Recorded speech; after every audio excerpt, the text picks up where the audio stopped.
ઝઘડિયાના હિંગોરિયા હરિપુરા માર્ગમાં તકલાદી કામના આક્ષેપો સાંસદ મનસુખ વસાવાએ કર્યું નિરીક્ષણ અને આ જ માર્ગ ઉપર હરિપુરા અને રાજપરાને જોડતા મિની બ્રિજ પર કોન્ટ્રાક્ટર દ્વારા તકલાદી તેમજ ગોબાચારીના આક્ષેપો કર્યા હતા. ભરૂચ ઝઘડિયાર તાલુકામાં નવનિર્મિત માર્ગના કામની ગુણવત્તા પર સવાલો ઉઠ્યા છે. સ્થાનિક લોકોના આક્ષેપો બાદ ભરૂચના સાંસદ મનસુખ વસાવાએ આ માર્ગનું જાતે નિરીક્ષણ કર્યું હતું. ભરૂચ જિલ્લાના ઝઘડિયા તાલુકાના હિંગોરિયાથી હરિપુરાને જોડતા નવનિર્મિત માર્ગનું કામ વિવાદમાં આવ્યું છે. સ્થાનિક રહીશોએ આ માર્ગના નિર્માણમાં તકલાદી કામગીરી થઈ હોવાના ગંભીર આક્ષેપો કર્યા હતા. લોકોની ફરિયાદોને ધ્યાનમાં લઈને ભરૂચના સાંસદ અને વરિષ્ઠ નેતા મનસુખ વસાવાએ આજે આ માર્ગનું સર્વગ્રાહી નિરીક્ષણ કર્યું હતું. સાંસદે માર્ગની ગુણવત્તા રૂબરૂ ચકાસી હતી અને સ્થાનિકોની ફરિયાદોને ધ્યાનથી સાંભળી હતી. પ્રાથમિક નિરીક્ષણ બાદ સાંસદ વસાવાએ આ મામલે સત્વરે પગલાં લેવા માટે સંબંધિત અધિકારીઓ સાથે ટેલિફોનિક વાતચીત કરી હતી. તેમણે અધિકારીઓને આદેશ આપ્યો હતો કે જો કામગીરીમાં ખરેખર અનિયમિતતા જણાય તો જવાબદાર કોન્ટ્રાક્ટર પર નિયમ મુજબની કડક કાર્યવાહી કરવામાં આવે. સ્થાનિક લોકોની રજૂઆત પર સાંસદે કરેલા તાત્કાલિક નિરીક્ષણથી માર્ગના નબળા કામની તપાસનો ધમધમાટ શરૂ થયો છે.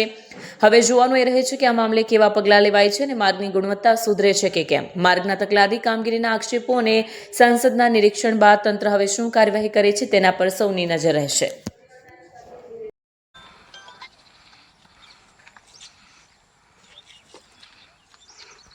વર્ષોથી ઝઘડિયા તાલુકા અને નેત્રંગ તાલુકાના રસ્તા નહોતા બનતા, તે રસ્તા આજે બની રહ્યા છે.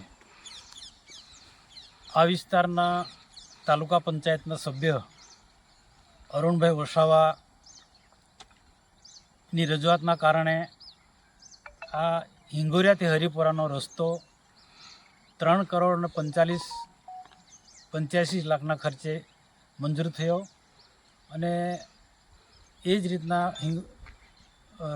બ્રિજ, મિની બ્રિજ એ પણ 3 કરોડની આસપાસમાં મંજૂર થયો અને એ બ્રિજ પણ બની ગયો છે. પરંતુ બ્રિજનું કામ તકલાદી થયું છે.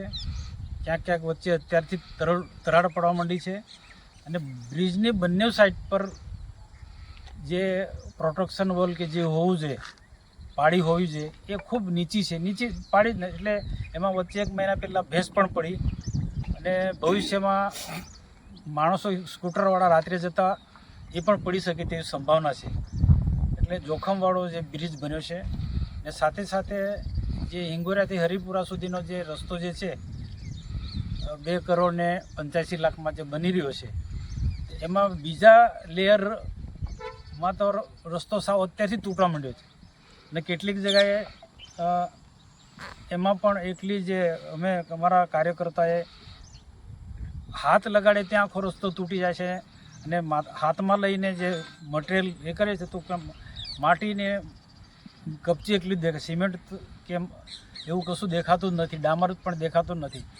એટલે જ્યારે આ વિસ્તારના મારા તાલુકા પંચાયતના સભ્ય અરુણભાઈ વસાવાને આ ગામના લોકોએ, હિંગોરિયા ગામના લોકો અને હરિપુરાના લોકોએ રજૂઆત કરી, તેમને આ વિઝિટ લીધી અને ત્યાર પછી આજે હું અને ભરૂચ જિલ્લા બાંધકામ સમિતિના ચેરમેન રાયસિંગભાઈ પ્રત્યક્ષ આ વિસ્તારના લોકોની અને અરુણભાઈની રજૂઆતના કારણે મુલાકાત લેવા માટે આવ્યા છે. તો ખરેખર અરુણભાઈની અને ગામના લોકોની રજૂઆત બિલકુલ સાચી હતી અને આજે ડી સાથે પણ મેં વાતચીત કરી અને ડીનું પણ ધ્યાન દોર્યું.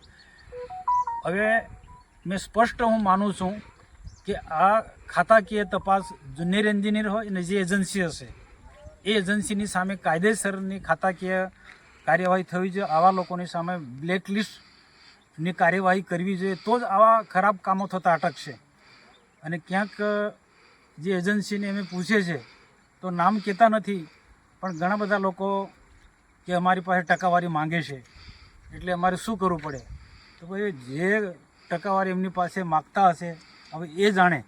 અમે કામ સારું થાય એવું અમે અપેક્ષા રાખીએ છીએ. આ વિસ્તારના સરપંચશ્રીઓ પણ એ અપેક્ષા રાખે છે.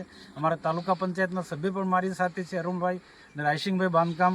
અમારી બધાની જ અપેક્ષા કે જે માગતા હોય ટકાવારી એ અમારે જોવાનું નથી, અહીંયા કામ સારું થવું જોઈએ. અને આવી જ રીતના જે કોઈ કોન્ટ્રાક્ટરો પાસે કોઈ ટકાવારીની અપેક્ષા રાખતા હોય, જે પણ કોઈ આગેવાન હોય, એ બંધ કરી દેવું જોઈએ. અને આ રીતના જો તમે ગમે તેવા બધા એજન્સીઓ પાસે, બધા કોન્ટ્રાક્ટરો પાસે પૈસા લેશો તો કામ આવા તકલાદી થવાના છે. તો આદિવાસી વિસ્તાર છે, વર્ષોથી રસ્તા નહોતા થતા, એ રસ્તા બનવા માંડ્યા છે અને આ વિસ્તારના તાલુકા પંચાયતના સભ્યો અને આ વિસ્તારના આગેવાનો સરપંચોની બહુ એક સારી રજૂઆતના કારણે આ રસ્તા મંજૂર થાય છે.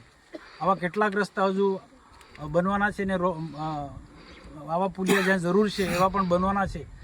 તો જ્યારે રાજ્ય સરકાર ઇન્ટ્રીયલ ગામોની અંદર આવા સારા રસ્તા બને, સારા પુલો બને, એને ધ્યાનમાં રાખીને કરોડો રૂપિયા આપે છે, મંજૂર કરે છે, તો સ્થાનિક જે આગેવાનો છે બધાએ અરુણભાઈની જેમ બીજા બધાએ પણ જાગૃત થવું પડે અને સારા કામો થાય એવું જ બધાએ પ્રયાસ કરવા જોઈએ. અને ખોટા કામો થતા હોય તો એજન્સીની સામે કે એ એન્જિનિયરની સામે પણ ખાતાકીય પગલાં લેવા જોઈએ, એ રીતના હું માનું છું અને હું લેવડાવીશ મેં.